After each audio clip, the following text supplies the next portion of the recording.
I'm going to plagiarize you a little bit, but I think you said it best when you said, I've heard you say it before, Coloradans crave the desire to make their own decisions, crave the freedom to make their own decisions.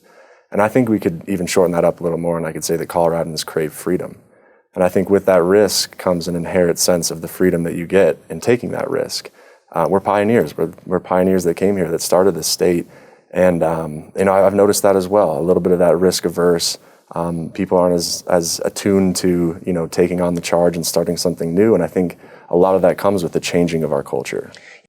So growing up in Colorado was amazing. And I don't know how to put it in words really, but there was a culture here. There was something about Colorado where people made their own decisions. And I'm really worried that Colorado is turning into a place where people are making decisions for other people.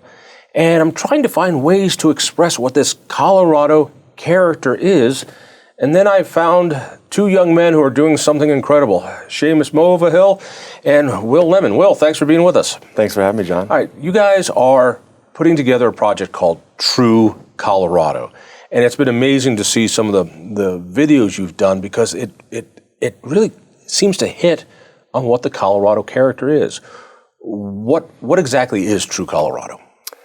So True Colorado is a nonprofit group. We are a media-based educational nonprofit. So meaning our goal is to educate the Colorado citizens on what has made Colorado a special place, what has made it a unique place, and what has made it a place that people so desire to live here. We've seen a lot of demographic shifts in the past 5, 10, 20 years here in Colorado.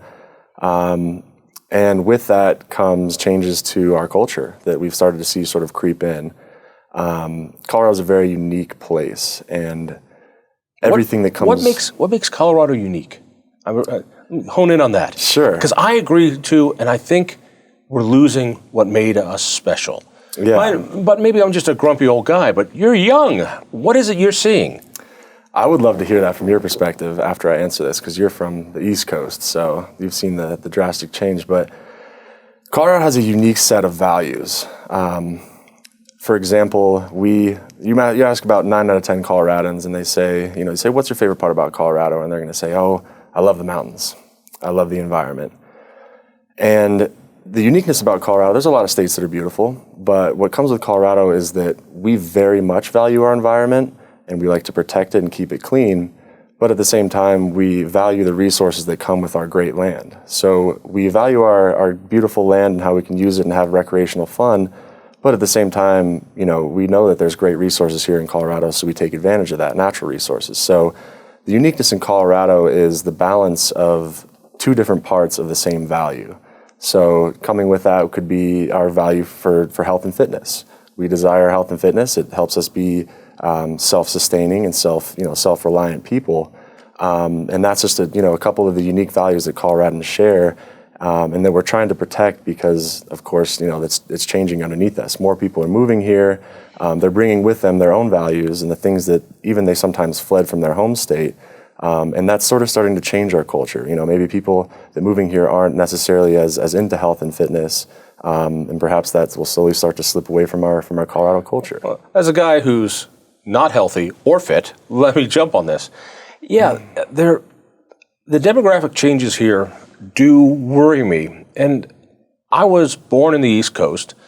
I think about what brought my father out here. Here was a guy who was raised in the Bronx, was working with IBM, so he spent all of his time in the Northeast, and he was on the fast track, and he gave it all up to come to a state that he's never really seen all that well, to buy a house he never saw, to drag 4 kids and a dog. And they came out here losing all their connection to the East.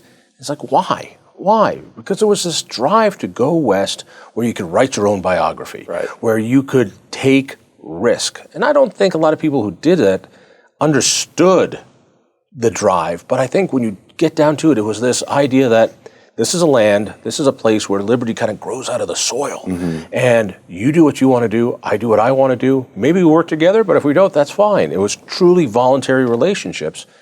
And I don't know if that's what's drawing people here anymore. And I want those people here, but what I see are the people you described.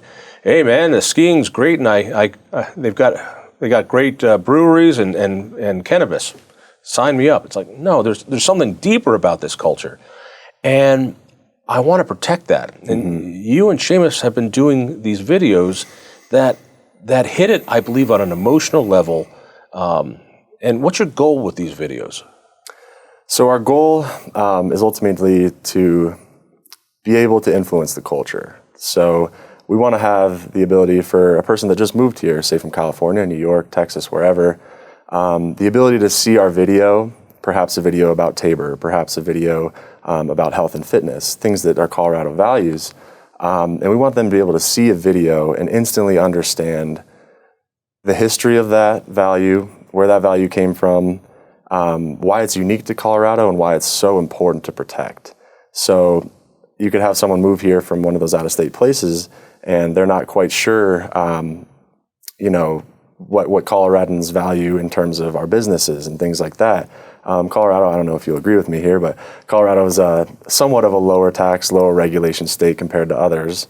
Only on the state level. Only on the state level. On the local level, no, we're actually one of the higher tax states, and there's lots of government there. But yeah, people think they can come here, and thanks to Tabor and our flat income tax rate, yeah, we have been able to attract a lot of people, a lot of businesses here. Right. So we wanted someone to be able to come here, whether it be a business owner, an employee of a business, and be able to see one of our videos and say, hey, I was thinking about sort of leaning my vote in this direction for a more, perhaps a progressive tax rate. But if I look at that and I see this video and I see the history of Colorado and how that's very anti-Colorado values, I can get a better understanding of how I can keep this state the way it is and how I can not sort of take away those values from underneath us. It's funny you say that, because people have tried to come up with the idea of a welcome basket for the newcomers. You know, a welcome basket that says, hey, this is what Tabor is. Hey, this is why we have a flat tax rate. Hey, this is why we have local control and charter schools.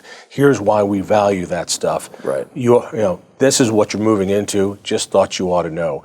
And you can't send a welcome basket to everybody in the state, but you can send this video. And you started out with this idea that there's this great love of the land, and that is a Colorado value. And nobody loves the land more than the people who make their living from the land. Right. A lot of new young folks who are coming in and living in the urban area, they make their living typing on keyboards, which is good. They do important, creative things, but they're not the ones with their hands in the dirt taking that risk. I tell you what, I want to show about 30 seconds of when you did. Tell me about this family that you spotlighted. Sure. So we spotlighted the Hill family. They own and operate Hill Brothers Livestock out in Weld County. Got connected with them through the National Western, some of our connections there. And basically we just wanted to show people, hey, there's this little place outside of Denver we like to call Colorado, right? And I love that. There's stuff that is from the top of your head on your hat to the bottom of your shoes that are truly provided by these people, and they do it with their own hands, and they do it every day. And they're not hill people, as in actual hill people. They're normal people. They have families. They go to great education. They're very smart people, and we just want to show people that, hey, there's amazing people out there outside of Denver that are providing for you every day, and you might not even realize it. All right, let's watch a little bit of this. It's a business-oriented state, and it starts with ag. We want to try and be proactive in sharing why we think keeping some of this farm ground is important. We want Colorado to flourish and do great things. That's what's amazing about Colorado in general. We can choose where we want to be, and there's wide open spaces for people like my husband and I, and then there's high rises for people who want that. There's so many options here for people to find their perfect fit. We're the Hill family from Weld County, Colorado, and we are true Colorado.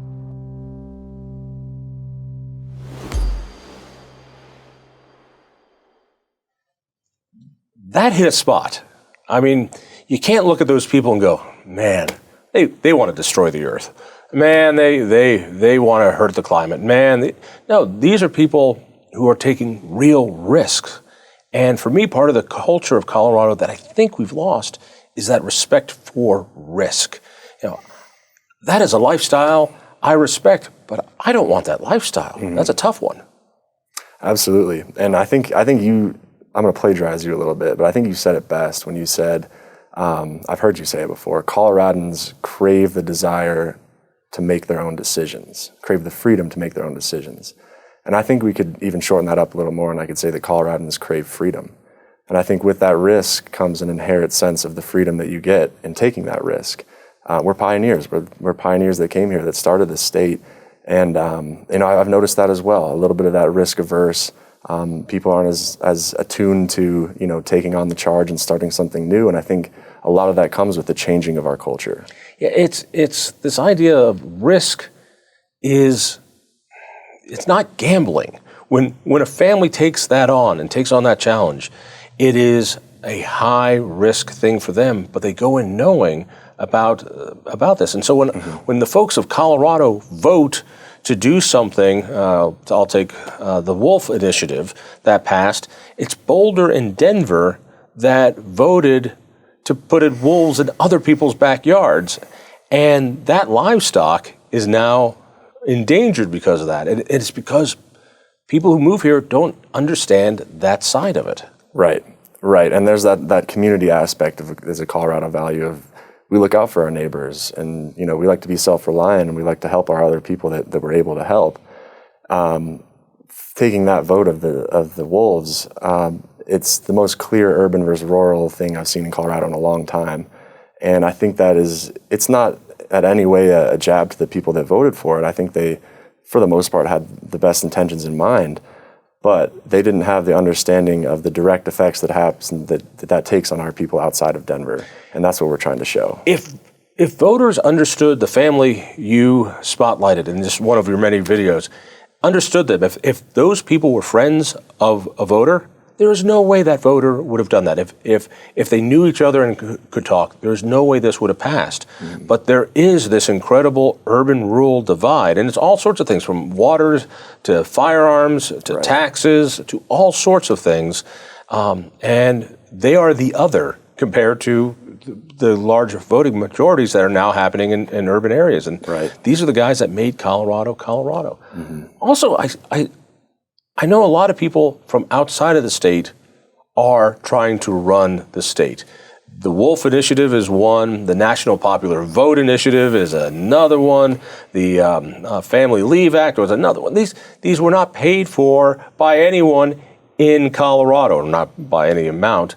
The vast majority of the money comes from other people in other states that want to control Colorado, and I'm getting kind of tired of it. Yeah, I haven't been able to exactly put my finger on it. I think there's a couple different things that go into that. But I mean, what got our start in the first place was Initiative 300. That was in the spring of last year, the Right to Survive, and that's what they titled it. And that was where they would allow urban camping to be in Denver County. So it would make squatters' rights for anybody who put a tent in front of your house. Yeah. So that it's completely anti-Coloradan. But the scary part is if you really look into who's funding that, like you said, none of that is coming from Colorado. And that completely goes against our value of self-reliance in Colorado. All right, so if true Colorado, if you and Seamus do what you want to do in 2, 3, 5 years, how do you know success? Hopefully success means that we're a household name.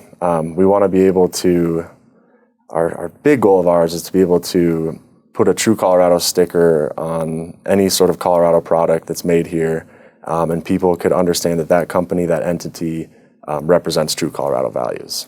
Not just that it was manufactured in Colorado, but that it comes from people, companies that understand what makes Colorado special, that craving we have to make our own decisions. Right, and definitely not coming from just the voice of Coloradans. We've spoken to lots of business owners, lots of livestock owners that they're not from here. They moved here 20, 30 years ago, but they love Colorado. They love the values here. And they're the ones that we've found that have been the most vocal against the changes that we're seeing.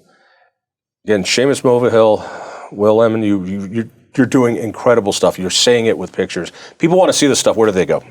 They can go to truecolorado.org. That's our website. And then on YouTube at True Colorado, you'll be able to find us there. truecolorado.org. You got it. Well, best of luck. Thank you, John. If you enjoyed that conversation, by all means, click one of these other great programs. We have the best conversations with the most fascinating Coloradans. And subscribe to our channel. Just click down below and hit that little bell button too. You don't want to miss a single show.